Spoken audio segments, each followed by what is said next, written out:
bafethu mina bendingayilindelanga into bizanhlekisa kangaka i-testimony kaPaul Solomon. Kwaumalema self uvakale sithi namhlanje halala ebhidwe imbudani kaPaul Solomon kulanto la adocument. Fikile uPaul Solomon xa ke fika ayafike ke njengesiqhelo kubuliswane kwenziwe yonke lanto asone ini and then abe nayo into akazixakayitsho into ba ingathethethwa into ba undala una 70 so uzawucela into behlisi kugqitywe around 7 because unengxaki yespine naye izolakalelanga ncam yonke lonto leyo. Hayi ke ingathi bavumelene nje ngalonto. Hayi ke ngene emxholweni kwi-statement esikaPaul Solomon kube khona iphathi apho ingathi utsho into ba akafuni kuba abuzwe imibuzo yezinto ezenzeke before 1990. Anything that is referwa ku 1990 nokuya ngaphaya aze angabuzwa nje ngayo. Zabhoke zami zathi witness lena isithathapi isibindi soba isukele izosixelela apha into basimbuza ntoni asimbuzi ntoni. Wathi uNomvalo in as much as ezazanalo nto le ujongile ku statement sakhe into ba kukhona apha refer khona ko 80 something yena self sekezosixelela lonto leyo. So it's convenient for him, it's okay for him into ba yena thethe ngo 80 something but thina sikwazi kumbuza ngo 80 something. Babhoko no omalema babhoka omateyisi yabhonga bathi nje he's not gonna come here and tell us and dictate to us. Yafuna into ba mayisuswe nje lonto yathethisa bal waste nje ixesha nje ngento efana naleyo.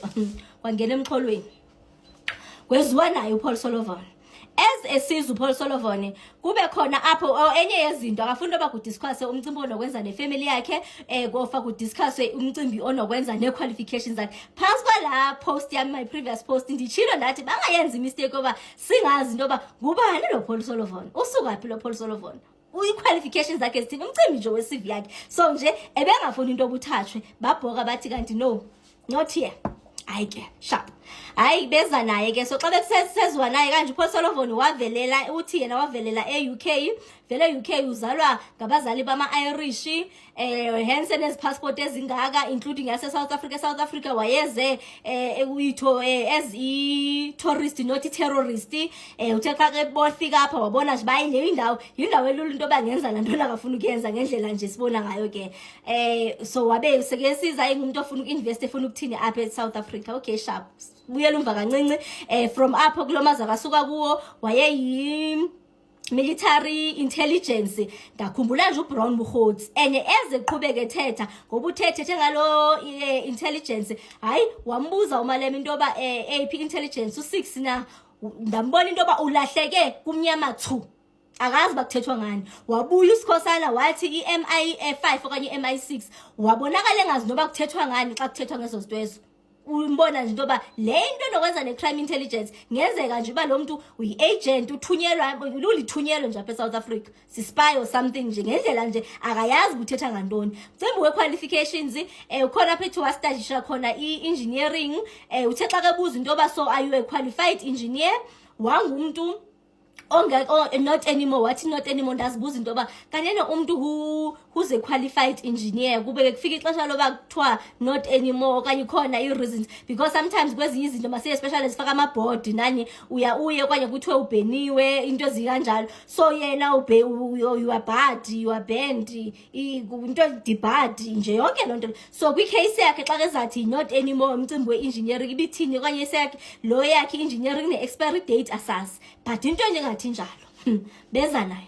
So just ukuthi ndinixelele ndithi ndiqhubeka nibe nisazi akana qualification uPaul Solomon akenzanga lo Paul Solomon oba forensic expert bakhe nani akabufundelanga uPaul Solomon. So that is nje umcimbi ubecala ndithi ndiqhubeka ngestory sami eniseza sive simanye ukunyezi enizayibona nje bayazi yini le insambatheko lento kwa upresident wethu kuvela into kwi-testimony kaPaul Solomon into bawatrainwa nguPaul Solomon. Desire kuya ndizuyibambe esinqeni futhi nje nzaza naye kakuhle i-testimony kaPaul Solomon.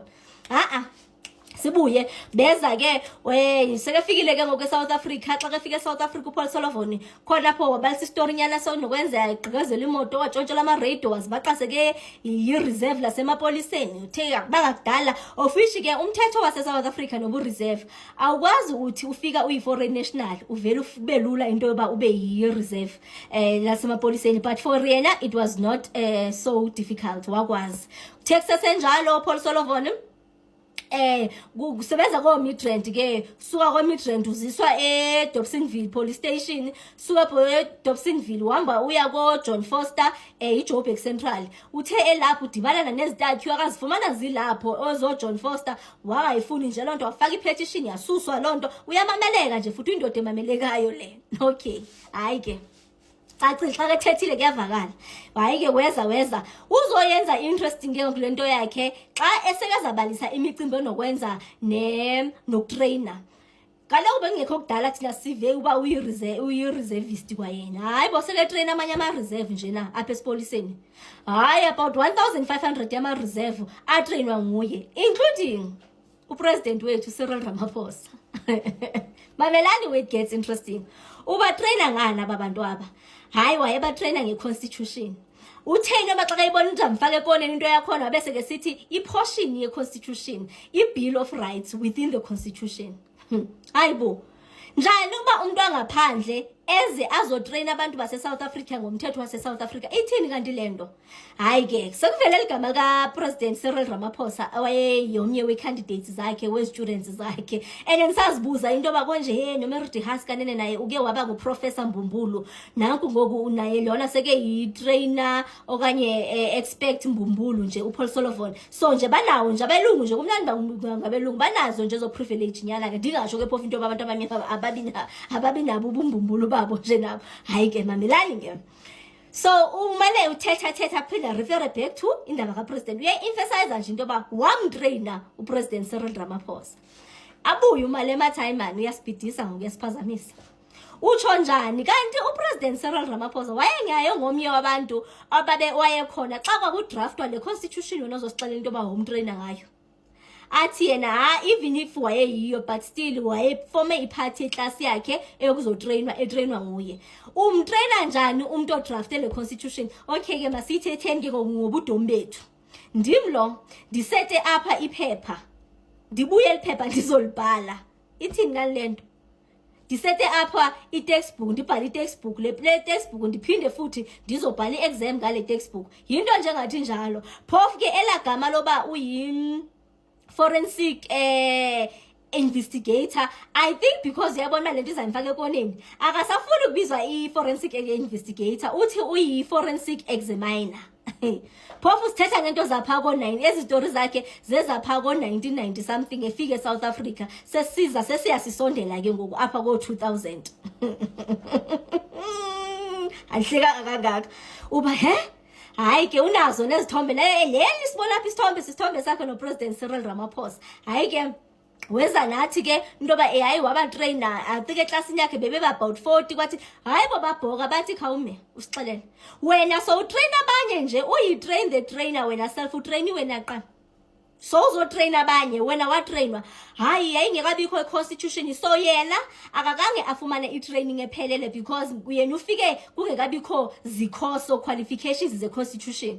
Bese yena kodwa wakwazi into yoba atraine abanye ngento yena self akangayitrainwanga. Yinto njengathi njalo ke. So le ngxaki esinayo isuka le ko-1990 something, ayongxaki yangoku.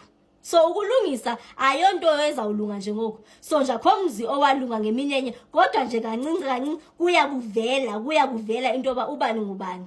Ndizibuza into yoba uGeneral Nhlanhla Mkhwanazi ibe uthini yena xa kebukele uPaul Solomon kulaa nto la parliament esithi wayetraina abantu engatrainwanga yena, wayetraina abantu engela qualification. Etshile uGeneral Nhlanhla Mkhwanazi wathi ufuna uPaul Solomon ezapha azosixelela into yoba ungubani apha eSouth Africa, uyini apha eSouth Africa. Yinto njengathi njalo i-testimony kabani kaPaul Solomon.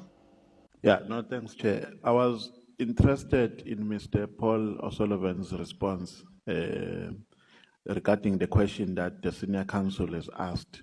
I think the question is, what official qualification did you get in order for you to qualify to train others about the Constitution?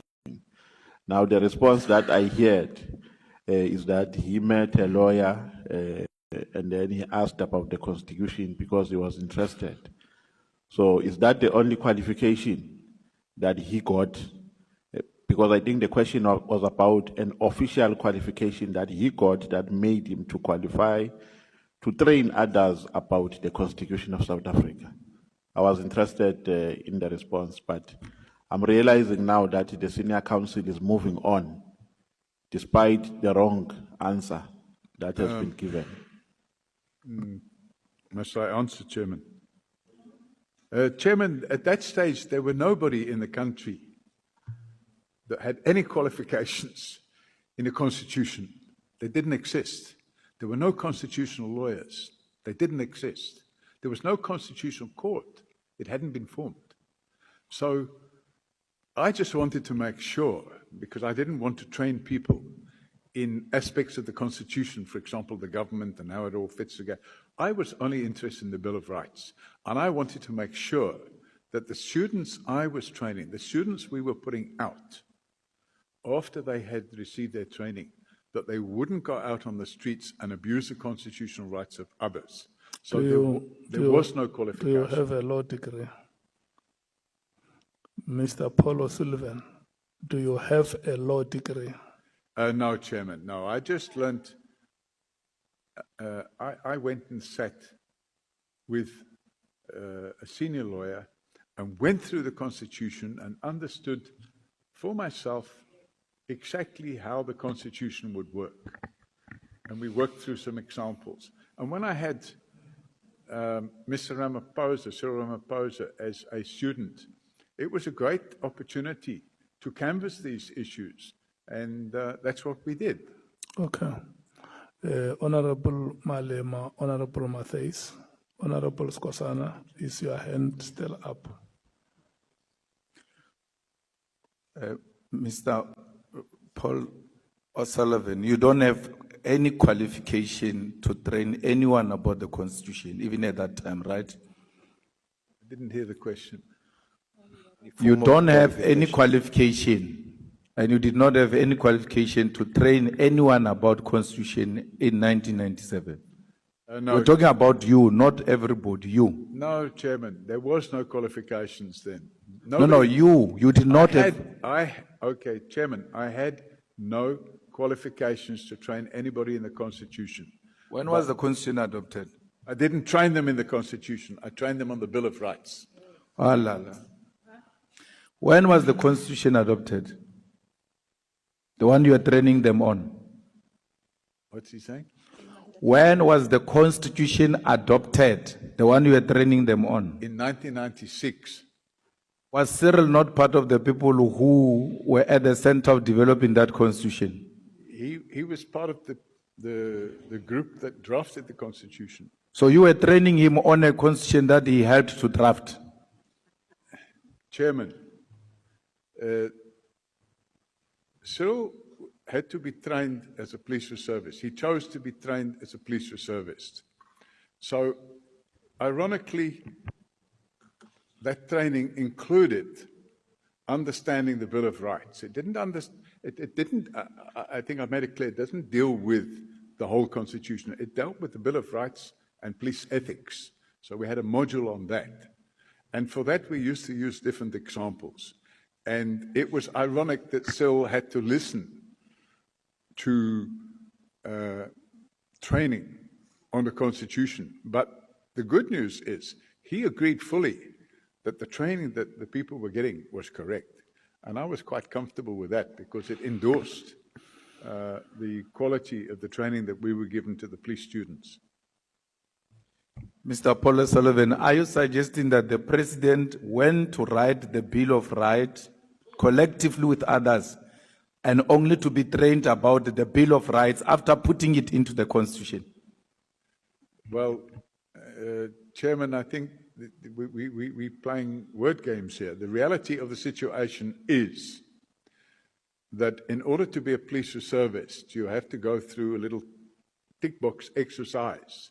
You have to get trained on this, you have to get trained on that, you have to get trained on this, you have to get trained on that. Even if you were part of the people that wrote it, you're now coming into a system where it has to be demonstrated that you've had that training. So, yes, it was quite a strange situation for me, because clearly Cyril Ramaphosa knew a lot more about the Constitution than I did. But the reality is that's where it worked.